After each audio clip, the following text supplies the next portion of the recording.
एक दिन लक्ष्मी जी से बैठे बैठे ठाकुर जी कुछ चर्चा कर रहे थे और चर्चा होते होते अपने आप लक्ष्मी जी बोली, बोले नाथ, भले ही आप जगन्नाथ हो, पूरा विश्व आपको वंदन करता है, पूजता है, आदि आदि सब बातें हैं, पर हमारी महिमा अलग ही है। अगर हमारी महिमा प्रकाशित हो जाए तो आपकी महिमा कम हो जाएगी। लक्ष्मी जी बोलती हैं ठाकुर जी से, बहुत ध्यानपूर्वक सुनिएगा। हमारी महिमा यदि प्रकाशित हो जाए तो व्यक्ति आपकी महिमा भूल जाएगा उतनी देर के लिए। ठाकुर जी बोले, आप तो हैं ही श्रेष्ठ। भगवान को कोई अपनी महिमा की ज्यादा इच्छा नहीं होती। भगवान तो अमानी ना मान देना, सबको मान देने वाले हैं, अपने मान की कभी इच्छा रखते नहीं। लक्ष्मी मैया ने जब ये बात कही कि हमारा यदि प्रकाश हो जाए तो आपका प्रकाश धीमा पड़ जाता है, ठाकुर जी बोले अच्छी बात है। लेकिन लक्ष्मी जी मानी नहीं, बोले नहीं, मैं प्रमाणित करके बताऊंगी। अभी तो आपने ऐसे सहज में बोल दिया, अच्छी बात है, मैं प्रमाणित करके दिखा दूंगी कि जहां मेरा प्रकाश हो जाता है वहां लोग आपकी महिमा भूल जाते हैं। भगवान बोले नहीं, आवश्यकता नहीं। बोले नहीं आवश्यकता, मैं तो करके दिखाऊंगी। तो ठीक है। एक व्यक्ति की शव यात्रा जा रही थी, सब लोग उस शव को लेकर के जा रहे हैं। राम नाम सत्य है, गोविंद नाम सत्य है, गोपाल नाम सत्य है। लक्ष्मी जी ठाकुर जी से बोली, देखो आपकी महिमा। सब जा रहे हैं लेकर के ठाकुर जी को, सब लेकर के जा रहे हैं उस शव को, आपकी महिमा गाते हुए जा रहे हैं। देखो अब मैं अपना प्रकाश कर दूं। बोले करो। इतने में ही लक्ष्मी ने धन वर्षण कर दिया। आगे सोना चांदी गिरने लगे, आकाश में वर्षा हुई, सोने के सिक्के गिरे। जैसे ही सोना का सिक्का गिरे, महाराज जितनी शव यात्रा में चल रहे थे भगवान नाम गाते हुए, सब दौड़े जाकर के सिक्का बटोरने लगे। 4 लोग रह गए केवल वो अर्थी पे। उन चारों के मन में आया, बोले कि भैया इतना सारा धन गिर रहा है, राम नाम सत्य बोलना तो सब बोले ही गए।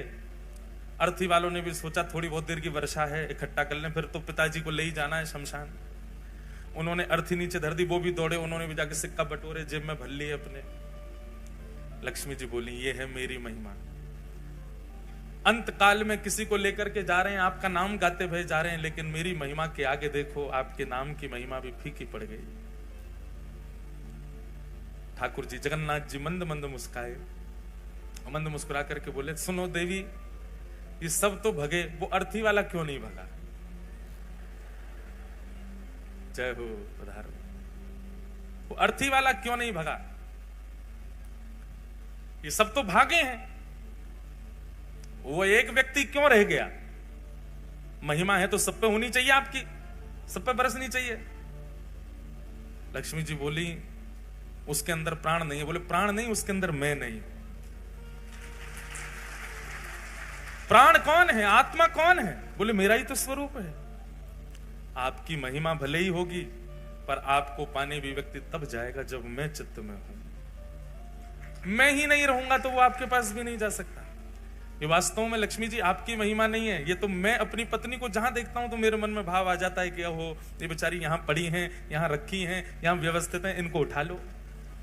लेकिन जब मैं ही त्याग देता हूं तो फिर आपकी महिमा कैसे बढ़े? लक्ष्मी जी चरणों में गिर गई, कान पकड़े, बोले सॉरी, हमको क्षमा कर दो। ऐसे रथ आरूढ़ होकर के ठाकुर जी हम आप सबको ये संकेत करते हैं कि भैया इस विश्व में आपके आने का एकमात्र उद्देश्य है। रथ कितना भी सुंदर है, रंग रोगन कितना भी अच्छा है, वस्त्र कितने भी अच्छे लगे हैं, घोड़े कितने मजबूत हैं, सारथी कितना अद्भुत है, आपका शरीर जो है वो कितना सुंदर है, कितना योग्य है, कितना श्रेष्ठ है, कितना भरपूर है, वो सब श्रेष्ठताओं से परिपूर्ण है। परंतु रथ की ओर दृष्टि और रथ के प्रति आकर्षण तभी होता है जब उस पर श्री जगन्नाथ जी विराजते हैं। बोले तुम्हारे माथे पर जिस दिन उर्ध्वपुंड विराजमान हो जाएगा, जिस दिन कंठ में कंठी माला तुलसी की विद्यमान हो जाएगी, हाथ में नाम जप माला आ जाएगी और मुख पर निताई गौर हरि बोल, निताई गौर राधे श्याम जपो हरे कृष्ण हरे राम, जब मेरा नाम संकीर्तन होगा तभी तुम्हारी महिमा है। और जिस दिन मैंने तुम्हारा त्याग कर दिया उस दिन ही जीर्ण हो जाना है, उसी दिन ही टूटना प्रारंभ हो जाना है तुम्हारा। इसलिए मुझे धारण करो, मुझे विराजमान करो। आज हमारा परम सौभाग्य, प्यारे गिरधर लाल जी रथ में विराजमान हुए हैं। और आज कथा में हरिद्वार से भगवत धाम से परम पूजनीय प्रातस्मरणीय हमारे पूज्य श्री मस्तराम बाबा, जिनको भगवत धाम वाले पूज्य महाराज जी, परम पूजनीय प्रातस्मरणीय बड़े महाराज जी स्वामी श्री विवेकानंद जी महाराज का खूब आशीष प्राप्त है, ऐसे परम पूजनीय श्री रविंद्रानंद जी महाराज हमारे मध्य पधारे हैं। महाराज जी का बहुत बहुत स्वागत, बहुत बहुत अभिनंदन। ऐसे स्वागत करते हो आप लोग, बोलो जय जगन्नाथ। सब लोगों ने बताओ, हाँ ऐसे होना चाहिए कि महाराज संतन को भी लगे कि हाँ हिसार में उत्सव चल रहा है।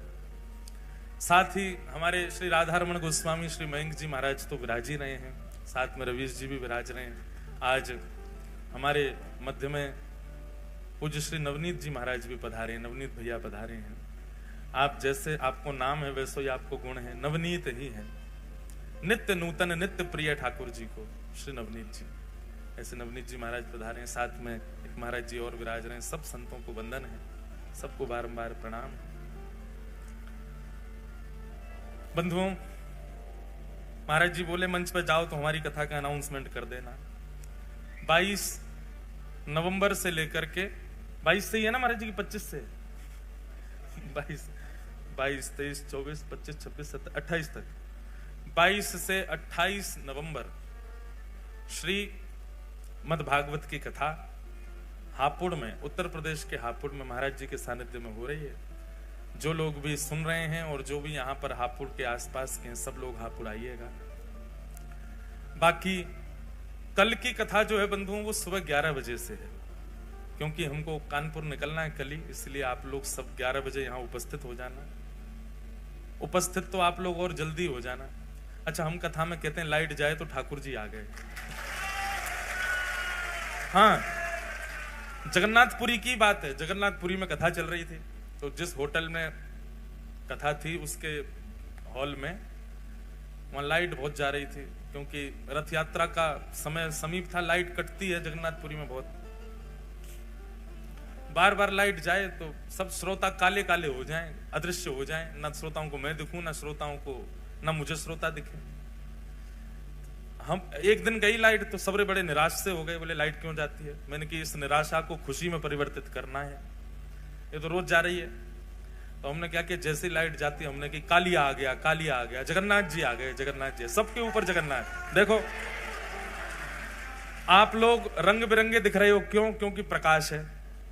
जैसे प्रकाश चला जाए तो आप सब एक ही रंग में आ जाओगे, और वो क्या है, श्याम, श्याम वर्ण के हो जाओगे सब। इसका मतलब क्या, ठाकुर जी आ गए।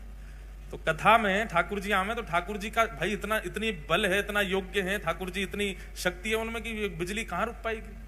पिक्चरों में दिखाते हैं भूत आते हैं तो टिमटिमाती है लाइट, ठाकुर जी आते हैं तो टिमटिमाती है लाइट, तो सब चला जाएगा। तो जगन्नाथ जी आ गए। मधुर चरित्र श्री जगन्नाथ जी का हम लोग सुन ही रहे हैं। कल हमने इंद्रद्युम्न राजा पर कृपा करके भगवान श्री जगन्नाथ प्रकट भये और अपने पूर्व के स्वरूप को ही श्री लीलाचल धाम में विराजमान किया।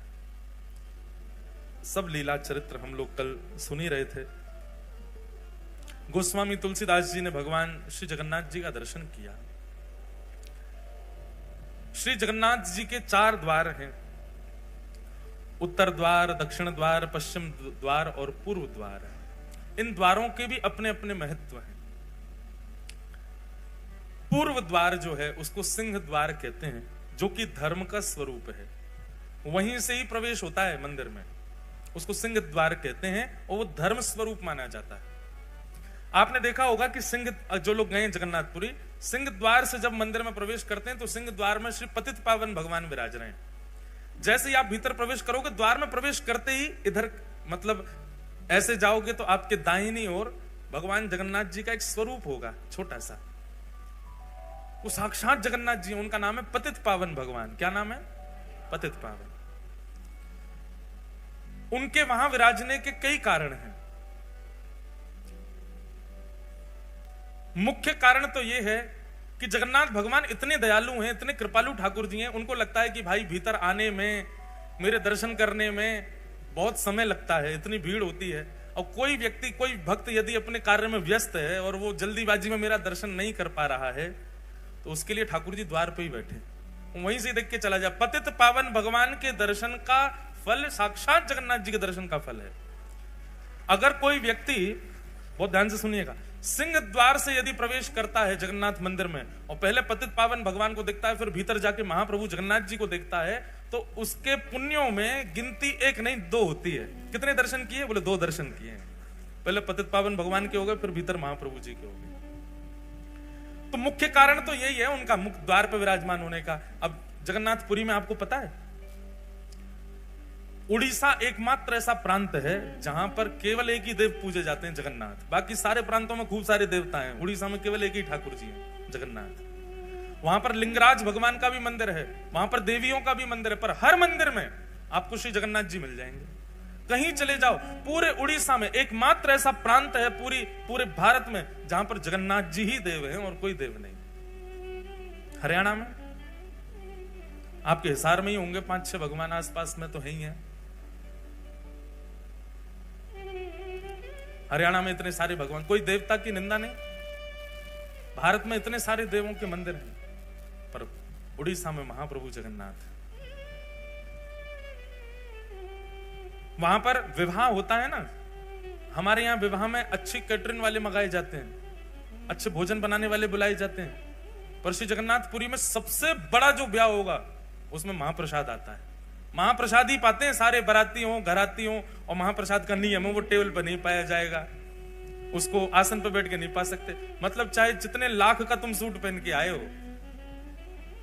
ब्याह में महाप्रसाद ही पाना, और महाप्रसाद नीचे बैठ के ही पाना, उसी को पाकर के सब लोग आनंदित होते हैं। तो जगन्नाथपुरी में विवाह तब तक संपन्न नहीं होता जैसे बड़े बूढ़ों का ब्याह होना चाहिए, बड़े बूढ़ों का आशीर्वाद मिले तब ब्याह संपन्न। ऐसे जगन्नाथपुरी में वर और वधू जो है, वो जब तक श्री जगन्नाथ प्रभु को देख ना लें तब तक उनका विवाह संपन्न नहीं होता। अब विवाह बहुत बड़े ऊंचे स्केल पे हो रहे हैं, बहुत व्यस्तता हो जाती है, भागदौड़ बहुत होती है, तो बेचारे दोनों वर वधू बाहर से पतित पावन भगवान को देख के वहीं माला पहना देते हैं। दूसरा पतित पावन भगवान के बाहर विराजने का स्वरूप यह है कि जब म्लेच्छों ने भारत में आक्रमण किया और मंदिर ध्वस्त करने लगे, तो नियम बना दिए मंदिरों में कि भाई जो वैष्णव नहीं है, जो हिंदू नहीं है, उनको मंदिर में प्रवेश नहीं करने दिया जाएगा। और इसका कट्टर नियम तो श्री जगन्नाथपुरी में ही हो गया, वहां पर हिंदुओं को ही प्रवेश रहता है। लेकिन महाप्रभु श्री जगन्नाथ जी के तो अनेक विदेशी भक्त भी हैं, अनेक ऐसे भक्त हैं जो म्लेच्छ भी हैं। सालबेग वही म्लेच्छ था। और जब से श्री चैतन्य महाप्रभु और गौड़िया वैष्णव परंपरा, इनका तो 2 ही इनके प्रमुख स्थान है, या तो वृंदावन या फिर जगन्नाथपुरी। तो गौड़िया वैष्णव परंपरा में तो अंग्र देश के बहुत लोग हो गए, जगन्नाथ भगवान को सर्वस्व मानते हैं। उनके लिए महाप्रभु श्री जगन्नाथ जी पतित पावन रूप में बाहर ही बैठ गए, यही दर्शन कर लो हमारा।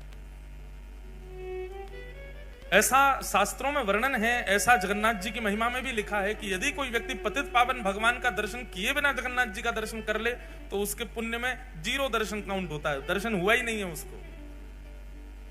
लेकिन पतित पावन भगवान का दर्शन करके महाप्रभु को देखे तब उसके परिपूर्ण दर्शन माने जाते हैं। तो सिंह द्वार ये पूर्व द्वार है, इसी को धर्म द्वार कहा जाता है। दूसरा पश्चिम द्वार, इसको व्याघ्र द्वार कहा जाता है। इस द्वार से प्रवेश करने से कामनाओं की पूर्ति होती है, क्योंकि ये काम द्वार है। यदि किसी व्यक्ति की कोई कामना है तो वो पश्चिम द्वार से श्री जगन्नाथ जी का दर्शन करने के लिए जाए। जितने दिन जगन्नाथपुरी में है, जितनी बार प्रवेश करे पश्चिम द्वार से करे, तो उसकी जो भी कामना होगी महाप्रभु जगन्नाथ पूरी कर देते। काम द्वार। तीसरा है उत्तर द्वार, इसको कहते हैं हाथी द्वार, और इसका अर्थ क्या है? बोले मोक्ष द्वार। इस द्वार से प्रवेश करना और दर्शन करके निकलने से ये मोक्ष द्वार है, इससे मुक्ति की प्राप्ति होती है। और दक्षिण द्वार अश्व द्वार है। अश्व द्वार, इस द्वार से प्रवेश करके दर्शन करने जो व्यक्ति जाता है उस अर्थ की प्राप्ति होती है, धन मिलता है। पर हरिनाम जिसके चित्त में है, हरि जिसके भीतर विद्यमान है, वो किसी भी द्वार से प्रवेश कर जाए उसको चतुर्विध पुरुषार्थ नहीं मिलता है। जैसे जिसके चित्त में कामना नहीं है, जिसके चित्त में मोक्ष की इच्छा नहीं है, जिसके चित्त में अर्थ की कामना नहीं है, वो किसी भी द्वार से प्रवेश कर जाए, उस द्वार की महिमा जाने बिना प्रवेश कर जाए, तो उसको पंचम पुरुषार्थ की प्राप्ति होती है। पंचम पुरुषार्थ क्या है? प्रेम। श्री जगन्नाथ जी उसको प्रेम प्रदान कर रहे हैं। इस प्रकार महाप्रभु श्री जगन्नाथ जी के ये 4 द्वार हैं। इन 4 द्वारों से श्री जगन्नाथ जी के दर्शन करने को वैष्णव जन प्रवेश करते हैं, दर्शन करने भीतर जाते हैं। महिमा बहुत सारी है, सब प्रकार के तीर्थ अंदर विद्यमान हैं। महाप्रभु जगन्नाथ जी के समस्त देवी देवता अंदर ठाकुर जी के पास बैठे हैं। फिर आज क्या है? एकादशी। अब लोग एकादशी के लिए बहुत प्रश्न करते हैं कि श्री जगन्नाथपुरी में एकादशी का महत्व क्यों नहीं है? ऐसा नहीं है कि महत्व नहीं है, एकादशी का बहुत बड़ा महत्व है, पर वहां व्रत नहीं किया जाता। अगर एकादशी के दिन आप श्री जगन्नाथ धाम में हैं,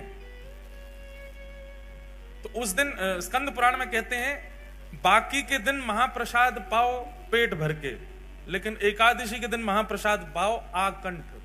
गला आपका यहां तक भर जाना चाहिए, जितनी भूख लगे वहां से ज्यादा पाओ। क्यों?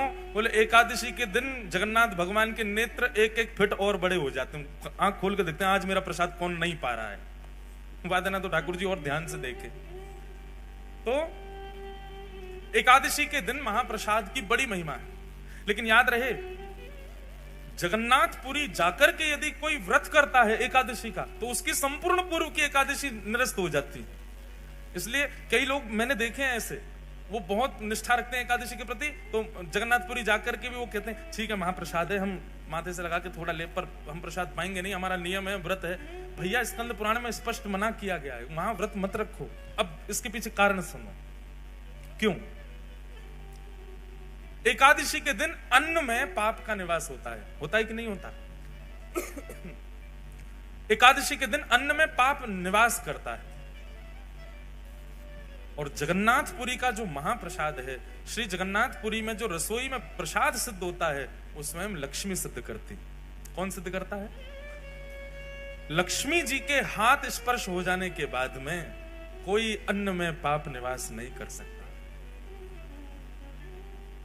और दूसरी बात, लक्ष्मी जी के हाथ से निर्मित हुआ तो पाप तो बहुत दूर की बात है महाराज, उस प्रसाद के चारों ओर करोड़ों पुण्य घूमते रहते हैं। हमको मौका मिले हम इसमें प्रवेश कर जाएं। उसके बाद जगन्नाथ, जगत नियंता जगन्नाथ भगवान उसका भोग लगा रहे हैं, और हम उस समय एकादशी की प्रधानता मान रहे हैं। हम कैसे मान सकते हैं एकादशी प्रधान है उस दिन? हम एक नियम और बताएं, संतों की आज्ञा से बता रहे हैं। एकादशी आपका व्रत चल रहा है, आप हिसार में बैठे हो, आपका व्रत हो रहा है, आप निर्जला कर रहे हो, या जैसा भी आपका व्रत का स्वभाव रहता है वैसा आप व्रत कर रहे हो, बहुत अच्छी बात है, निष्ठा एकादशी की होनी चाहिए। उसी समय वृंदावन से हमारे गिरिराज जी से कोई वैष्णव आए और वहां का 56 भोग लेकर के आए और आकर के आपके घर पर प्रदान किया। अब प्रसाद का नियम क्या है? प्रसाद जैसे ही आपके घर में आए तुरंत उसमें से एक टूक आपको लेना ही चाहिए। क्यों? बोले प्रसाद आया है, आपने रख दिया फ्रिज में, आपने सोचा कल पाएंगे, कल तक जीवित नहीं रहे तो, रात में प्राण चले गए तो, अगले क्षण ही पधार गए तो। प्रसाद जैसे सन्मुख नेत्रों के सामने आ जाए तुरंत उसको ग्रहण कर लेना चाहिए। अब एकादशी ये क्या करें? ये तो अन्न है। अगर आपने उस समय प्रसाद को अन्न माना तो आपकी एकादशी निरस्त हो जाएगी। उसी समय आपके सन्मुख जैसे ही प्रसाद आवे तुरंत लीजिए और तुरंत लेकर के एक टुक मुख में धारण कर लीजिए। क्यों? वस्तु में पाप निवास करता है, व्यंजन में पाप निवास करता है, अन्न में पाप निवास करता है, प्रसाद में पाप नहीं रहता। इसलिए प्रसाद के प्रति ये बुद्धि मत रखो। जगन्नाथपुरी में एकादशी व्रत नहीं करना चाहिए, पर मंदिर का ही प्रसाद पाना चाहिए, बाहर कुछ मत पा लेना, महाप्रसाद पाओ। लक्ष्मी ने बनाया है, जगन्नाथ का अधरामृत है, उसको पाने से तो एकादशी पुष्ट होती है, इसलिए वहां एकादशी व्रत का नियम नहीं। और सबसे बड़ी बात बंधुओं एक हमारी सुनिएगा, प्रसाद को कभी भी व्यंजन मत समझिए। प्रसाद चाहे जगन्नाथ जी का हो, चाहे राधारमण लाल जी का हो, राधा वल्लभ लाल जी का हो, बिहारी जी का हो, श्री गिरिराज जी का 56 भोग हो, उसके प्रति व्यंजन बुद्धि, उसके प्रति पदार्थ बुद्धि बिल्कुल मत रखिए। उसमें स्वाद आ रहा है तो ज्यादा पाना, ऐसा भी भाव मत रखो। साक्षात ठाकुर जी का स्वरूप है। उसी भाव से ही उसको सेवन करना चाहिए। मूलतः एकादशी अन्न के लिए है, प्रसाद के लिए नहीं। इसलिए जगन्नाथपुरी में एकादशी का नियम नहीं है, वहां नहीं करना चाहिए। कई कथाएं आती हैं, जिन जिन लोगों ने एकादशी नियम रखने का प्रयास भी किया, श्री जगन्नाथ जी ने उनको तुरंत ही अवगत भी करा दिया कि भाई तुम यहां एकादशी मत करो, एकादशी करनी है दुनिया में करो। अब लेकिन कई बातें आती हैं, बहुत सारे प्रकार के भाव आते हैं। एक जगह ऐसा भाव आता है कि श्री जगन्नाथ भगवान जो हैं वो साल भर तो दाल भात पाते ही पाते, महाप्रसाद पाते हैं, लेकिन स्नान पूर्णिमा के बाद जब ठाकुर जी अस्वस्थ हो जाते हैं 15 दिन के लिए, रथ यात्रा से पहले श्री जगन्नाथ भगवान अस्वस्थ होते हैं, तो 15 दिन ठाकुर जी महाप्रसाद का भोग नहीं लगाते। तो मतलब अपनी साल भर की जितनी एकादशी ठाकुर जी तभी कर लेते हैं, अपनी सबरी एकादशी ठाकुर जी उन्हीं दिनों में ही कर लेते हैं। मतलब जब श्री जगन्नाथ भगवान अस्वस्थ अवस्था में होते हैं और यदि किसी व्यक्ति का जगन्नाथपुरी में अनेक एकादशियां व्यतीत हुई हैं, ऐसे व्यक्ति को उन 15 दिनों तक उसको भी व्रत नियम करना चाहिए, क्योंकि जगन्नाथ जी प्रसाद नहीं पा रहे हैं तो हम भी नहीं पाए, हमारी भी एकादशी पुष्ट हो जाए उसी में। ऐसी भी भावना है। अस्वस्थ क्यों होते हैं श्री जगन्नाथ भगवान? भगवान को कभी अस्वस्थता हो सकती है? श्री ठाकुर जी के ऊपर कभी किसी भी प्रकार की अस्वस्थता का भाव कैसे आ सकता है? वो साक्षात महाप्रभु हैं। तब प्रसंग सुनाया जाता है भक्त श्री माधव दास जी का। श्री जगन्नाथ भगवान के परम वैष्णव भक्त हुए श्री माधव दास। बहुत सुंदर चरित्र है। कन्नौज के एक विप्र कुल में जन्म हुआ श्री माधव दास जी का। बहुत ध्यानपूर्वक सुनो, जिनको कथा पता है अच्छी बात है, जिनको नहीं पता है वो सुनो, जिनको पता है वो फिर से सुनो।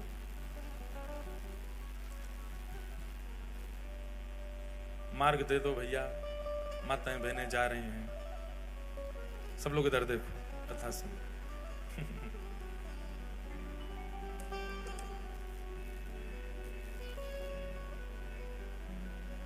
कथा से कोई जाता है तो मन तो होता है